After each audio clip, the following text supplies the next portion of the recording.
Hey guys, Ratul here back with yet another video আর আজকে আমাদের স্টুডিওতে রয়েছে Oppo F15 which is a mid-range phone এবং এটি সম্প্রতি Oppo বাংলাদেশের মার্কেটে রিলিজ করেছে এবং আমি এই ডিভাইসটি ব্যবহার করছি গত প্রায় এক সপ্তাহেরও কিছু বেশি সময় ধরে এবং আজকের ভিডিওতে মূলত আমি সেই এক্সপিরিয়েন্সটাই আপনাদের সাথে শেয়ার করব এবং ভিডিও শেষে অবশ্যই জানাবো কাদের জন্য ফোনটি কেনা যুক্তিসঙ্গত হবে এবং কাদের জন্য না। তবে ভিডিওতে যাওয়ার আগে আপনারা যারা রেগুলার আমাদের কন্টেন্টগুলো দেখে থাকেন এবং পছন্দ করেন তারা অবশ্যই ভিডিওটিতে লাইক দেবেন এবং শেয়ার করবেন আর কমেন্টে জানিয়ে দেবেন আমরা আমাদের কন্টেন্টগুলো আরও কীভাবে ইমপ্রুভ করতে পারি, কারণ আপনাদের এঙ্গেজমেন্ট যদি না থাকে তাহলে ইউটিউবের নতুন অ্যালগরিদম অনুযায়ী তারা এই ভিডিওগুলো বেশি মানুষের কাছে সাজেস্ট করবে না, যার কারণে একটা সময় হয়তো আপনার কাছেও আমাদের এই ভিডিওগুলো আর পৌঁছাবে না। তো আশা করবো আপনারা চ্যানেলটিকে সবসময় সাপোর্ট করবেন আর পূর্বে যদি আপনি চ্যানেলটি সাবস্ক্রাইব করে না থাকেন তাহলে অবশ্যই সাবস্ক্রাইব করে পাশে থাকা বেল আইকনটি প্রেস করে রাখবেন যাতে এই ধরনের কোনো স্মার্টফোন বা গ্যাজেটের রিভিউ মিস হয়ে না যায়। অলরাইট, তো অনেক কথা হলো, now let's get straight into the video.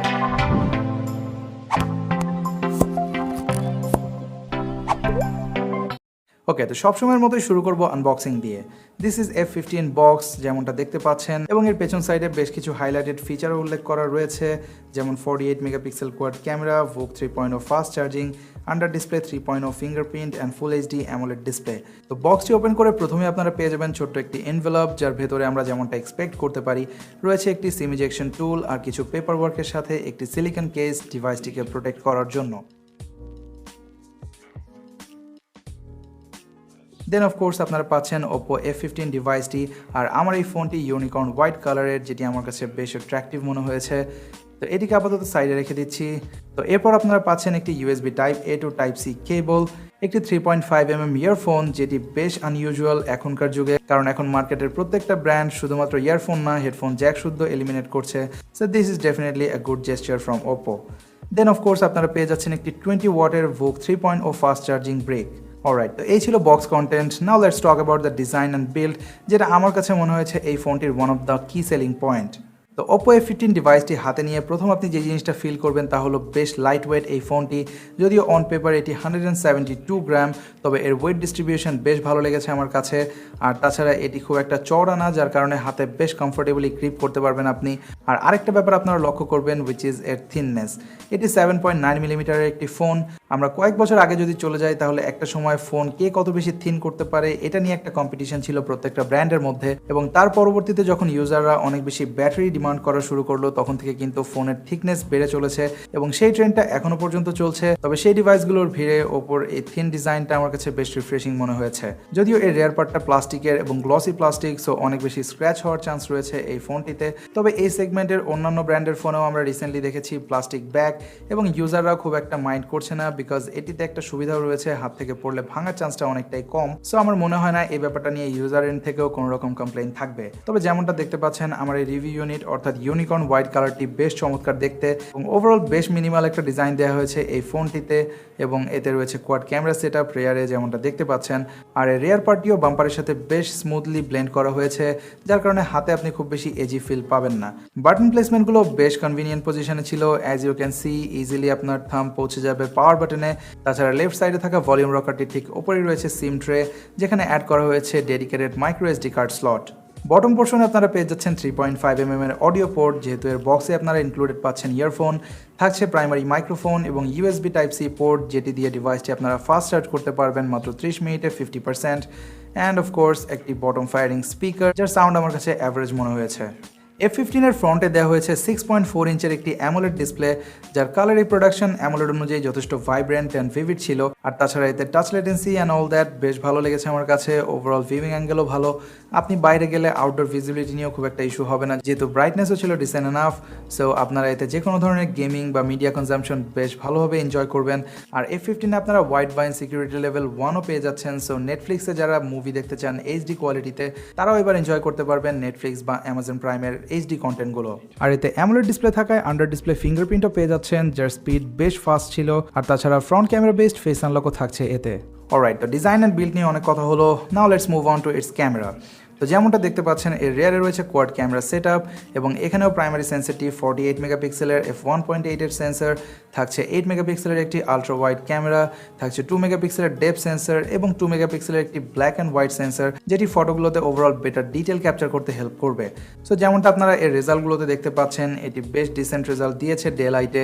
Specially আমার কাছে ভালো লেগেছে এর ডাইনামিক রেঞ্জ, যে কোনো চ্যালেঞ্জিং লাইটিং কন্ডিশনেও এটি প্রপার এক্সপোজার কম্পেনসেশন দিচ্ছিল ছবিগুলোতে, যার কারণে আপনি ওভারঅল একটি আই প্লিজিং ছবি পাবেন এবং হাইলাইট ক্লিপিং বা শ্যাডো এরিয়াতে খুব বেশি ডার্ক ক্রাশ করার টেন্ডেন্সিও লক্ষ্য করিনি।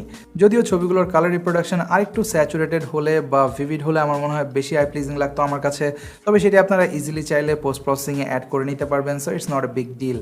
এর আলট্রা ওয়াইড ক্যামেরাটি দিয়ে আপনারা ডে লাইটে ডিসেন্ট এনাফ রেজাল্ট পাবেন, যেমনটা দেখতে পাচ্ছেন স্যাম্পলগুলোতে বেশ ডিটেল ছিল ছবিগুলো। তাছাড়া এটি আপনাকে 119 millimetre field of view provide করবে, যেটি বেশ ওয়াইড এবং আপনারা বেশ ইন্টারেস্টিং ফ্রেম ক্যাপচার করতে পারবেন এর আলট্রা ওয়াইড ক্যামেরা দিয়ে। ডেডিকেটেড 2 মেগাপিক্সেলের ডেপথ সেন্সরটিও পোর্ট্রেট মোডের এজ ডিটেকশনে বেশ ভালোই হেল্প করছিল। তাছাড়া সফটওয়্যার অ্যালগরিদমও মোটামুটি ভালো অপটিমাইজড। আর এর প্রাইমারি ক্যামেরাতে অ্যাপারচার f1.8 হওয়াতে আপনি লো লাইটেও মোটামুটি ডিসেন্ট রেজাল্ট পাবেন।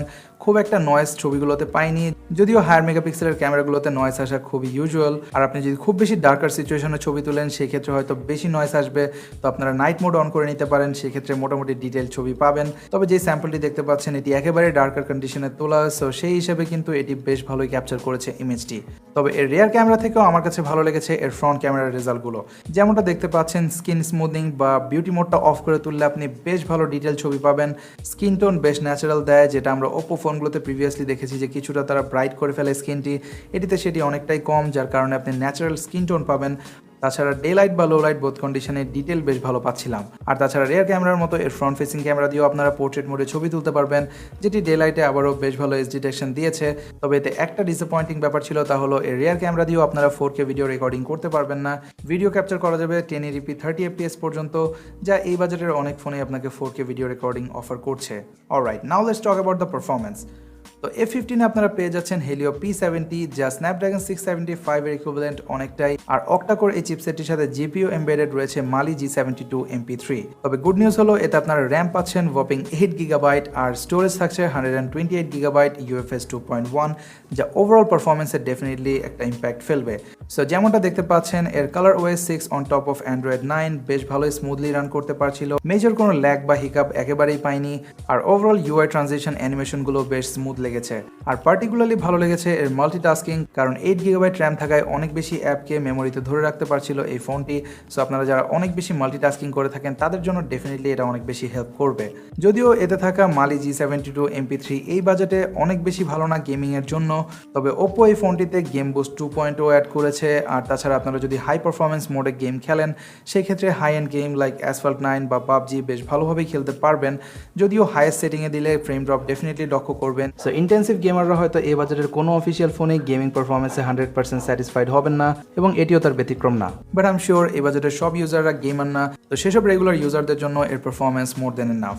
Oppo F15 আপনারা পাচ্ছেন 4025 mAh এর ব্যাটারি, যা এই ধরনের স্লিম ডিভাইসে বেশ ডিসেন্ট সাইজ। আর তাছাড়া যেটা আমি ভিডিওর একদম শুরুতে মেনশন করেছিলাম যে এই ডিভাইসটিকে আপনারা খুব সহজেই জুস্ট আপ করে নিতে পারবেন, কারণ এটি VOOC charge 3.0 fast charging supported, যার কারণে প্রোভাইডেড চার্জার দিয়ে ফোনটি মাত্র 30 মিনিটে 50% পর্যন্ত চার্জ করা যাবে।